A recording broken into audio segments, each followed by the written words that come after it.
Hello అండి, అందరికీ నమస్కారం. నేను మీ విశాలాక్షిని. ఈరోజైతే నేను దమ్ బిర్యానీ చేస్తున్నాను. సింపుల్గా ఎలా చేయాలో ఒకసారి చూద్దామా. ముందుగా అయితే నేను ఉల్లిపాయలు కట్ చేసుకుంటున్నాను. ఒక 8 ఉల్లిపాయలు ఉంటాయి కదా, ఇవైతే సన్నంగా తరుక్కుంటున్నాను. ఒక సైడ్కి పెట్టుకున్నాను తరిగేసి. నేనైతే ముందుగా కడాయి పెట్టాను. కడాయిలో కొద్దిగా ఆయిల్ వేసుకుంటున్నాను. ఈ ఉల్లిపాయలు వేసుకుంటున్నాను అనమాట. ఆయిల్ వేడెక్కింది కాబట్టి ఉల్లిపాయలు వేసి ఫ్రై చేస్తున్నాను.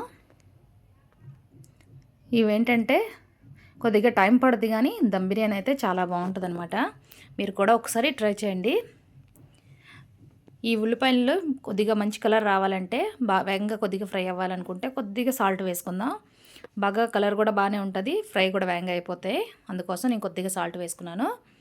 అయితే కలర్ అయితే చేంజ్ అవుతుంది కదా, ఇంకా నేను తీసేస్తున్నాను. తీసి ఒక పక్కన పెట్టుకున్నాను. ఇప్పుడైతే నేను బియ్యం కొలుచుకుంటున్నాను. నేనైతే 3 గ్లాసులు వేసుకుంటున్నాను రైస్. కేజీ చికెన్కి 3 గ్లాసులు వేస్తున్నాను. మామూలుగా అయితే 4 గ్లాసులు వేస్తే బాగుంటుంది. నేనైతే 3 వేసాను. ఇదైతే నీట్గా మనం రైస్ని నీట్గా కడిగేసుకొని 2-3 సార్లు అందులో వాటర్ వేసి మనం నానబెట్టుకుందాం. నేనైతే ఇదే బిర్యానీ ట్రబ్లో చేస్తున్నాను బిర్యానీ, అందుకోసం ఇందులోనే కలుపుతున్నాను. ఇంకా వేరే దీంట్లో ఏం కలపాల్సిన అవసరం లేదు. నేనైతే అన్నీ ఇందులోనే వేసుకుంటున్నాను. చికెన్ అయితే కడిగేసి ఇందులో వేసేస్తున్నాను.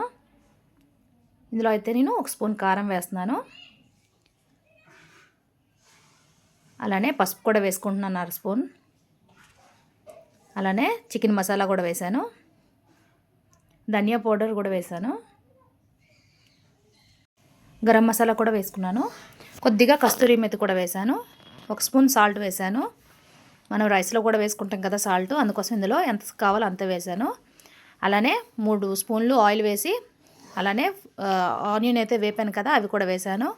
అలానే కొద్దిగా కొత్తిమీర, అలానే పుదీనా కూడా వేసుకున్నాను. పచ్చిమిర్చి కూడా వేసుకుంటున్నాను. ఇవన్నీ వేసి కొద్దిగా పెరుగు అయితే వేసుకుంటున్నాను. 1 ప్యాకెట్ పెరుగు అయితే పడుద్ది అనమాట కిలో చికెన్కి. నేనైతే వేసుకున్నాను అంతే. మొత్తం ఇదంతా వేసి బాగా ఒకసారి మిక్స్ చేసుకుందాం. ఈ ఉప్పు కారం మసాలాలు అన్నీ ఉన్నాయి కదా, ఇదంతా బాగా కలిపినంత వరకు మనం ఒకసారి కలుపుకుందాం. కలిసినంత వరకు కలిపేసుకుందాం. ఇదంతా ఒకసారి మనం ఒక 2 నిమిషాలు అలా కలుపుకొని పక్కన పెట్టుకుంటే చాలు. మొత్తం ఉప్పు కారం అంతా కలిసింది కదా, ఈ కలర్లో అయితే వచ్చింది. నేనైతే ఇందులో అల్లం వెల్లుల్లి అలానే పేస్ట్ని అలానే టమాటా కూడా వేసుకున్నాను.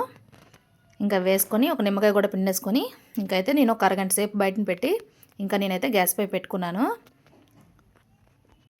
ఈ చికెన్ ఏంటంటే ఒక 10 నిమిషాలైనా బాగా కుక్ కావాలన్నమాట. అందుకే నేనైతే పెట్టేసుకున్నాను. ఒక 2 నిమిషాల తర్వాత తీస్తే కొద్దిగా మాడుద్ది కదా, మసాలాలు అన్నీ ఉన్నాయి కాబట్టి మధ్య మధ్యలో కలుపుకోవాలి. ఇంకైతే నేను మరొక 2 నిమిషాల కోసం మూత పెట్టాను. మనం మధ్య మధ్యలో చూసుకోవాలి. ముందుగా చెప్తున్నాను, ఎందుకంటే పెరుగు కూడా వేసాం కదా, అన్నీ వేసాం కాబట్టి అంటేస్తుంది, అందుకోసం చెప్తున్నాను అనమాట.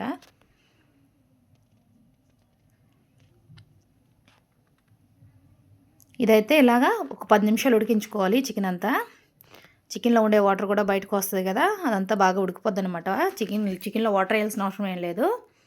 ఇంకా మనం రైస్ కూడా వేస్తాం కదా, అప్పుడు కూడా ఇంకా ఉడికిపోద్ది అనమాట.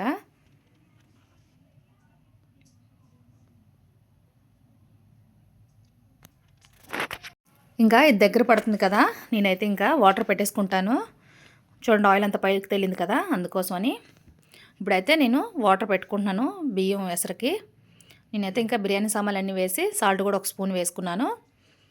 ఈ బిర్యానీ సామాన్లో ఉండే ఘాట్ అంతా దిగాలి కదా, అందుకోసమని వాటర్లో వేసుకుంటే ఆ ఫ్లేవర్ అనేది మనకు తెలుస్తుంది.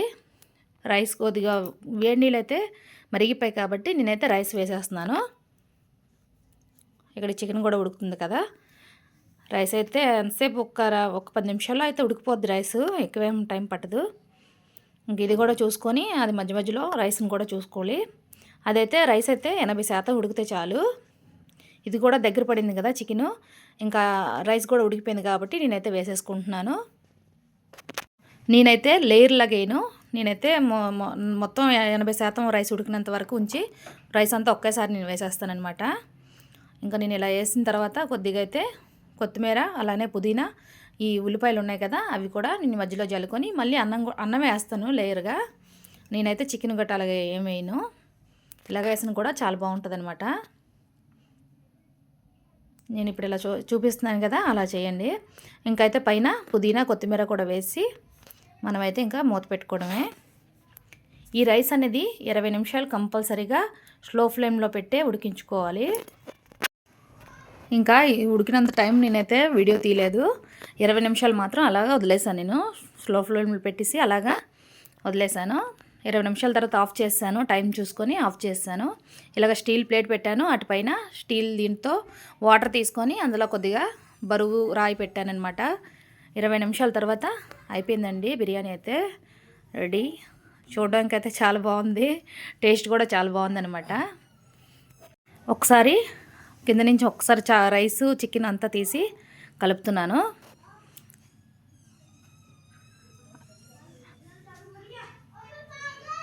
చాలా బాగా అయితే వచ్చిందండి చికెన్ బిర్యానీ దమ్ బిర్యానీ. అంతేనండి, నా వీడియో అయితే అయిపోతుంది. నా వీడియో నచ్చినట్లయితే లైక్ చేయండి, సబ్స్క్రైబ్ చేయండి, అలానే కామెంట్ కూడా చేయండి. అందరికీ నమస్కారం.